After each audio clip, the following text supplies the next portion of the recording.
My name's Clint Guidry. I am with the Louisiana Shrimp Association. I also represent the shrimp harvesters on the Louisiana Shrimp Task Force. We have roughly about 600 members. Given that we've experienced 4 hurricanes in 3 years, we've lost a lot of fishermen, and at one time we were over 1,000, and it's dwindled down to about 600. Sir, we are hard people. I'm French Acadian. We got pushed out of Canada back in 1750s by the same British, and we were dropped off here, the ones that were lucky enough to make it here. Some drowned at sea, some were dropped off in the Carolinas for slaves, but that's where my people come from, and most of these fishermen. And we have some newcomers that are just as hardy and just as tough, and we do this because we love it.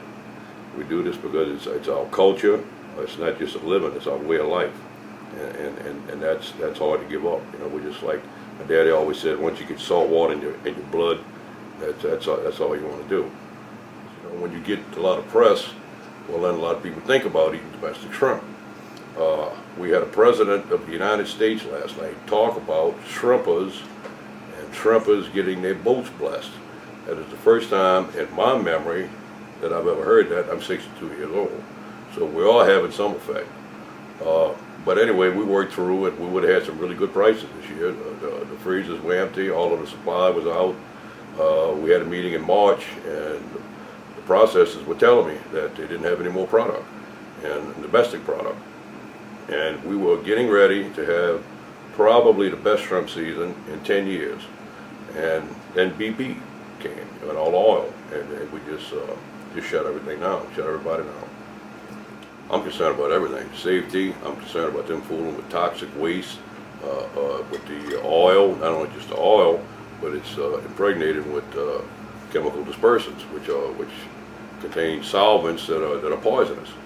And my concern is what's going to become of all the equipment, all the boats that have fiberglass boats, and people are making a few dollars up front. They had no choice, they had to do something. And my concern is that what are we going to do in the future? What's going to happen to the industry? What's going to happen to our product? What's going to happen to our estuaries? This is a lot of unknowns that we have to face. We have to face these unknowns, and that's my biggest concern. We have 1/2 of the people in the fishery employed. So what does the other half do? We're on BP's compensation, workman's comp payroll, and that's not gonna work. Some of these gentlemen have boats that have notes in excess of $15,000. $5,000 a month is not going to go far, and it's not going to last long. If you had, if a worker had a $100,000 a year job, and he's got a family, and he's got a mortgage, and he's got 2 car notes, and he's got to send his kids to school, and he got hurt on the job, and he got workman's comp, you can't live on workman's comp, and that's where we are right now. Some of the boats are making money temporarily because we are at BP's mercy. There is no long-term contracts. At any day, they can shut the whole program down. And like I said, it's not unknown. If you're asking me if they're doing us a favor, no, they're not doing us a favor. We'd already be fishing. But there's no control of what's going on over here. If the president and his people, Admiral Allen, if this is their form of control, it's not working. It's not working. We've got the wrong equipment. Spraying the dispersants on oils causing it to come in under the boom. It's popping up all over our estuary. We don't have the right equipment to clean up.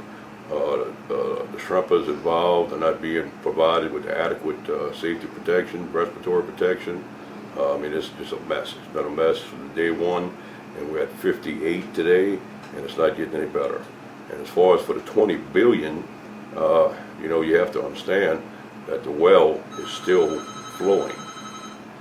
We're in hurricane season, which could cause the boats that are working on that location to evacuate.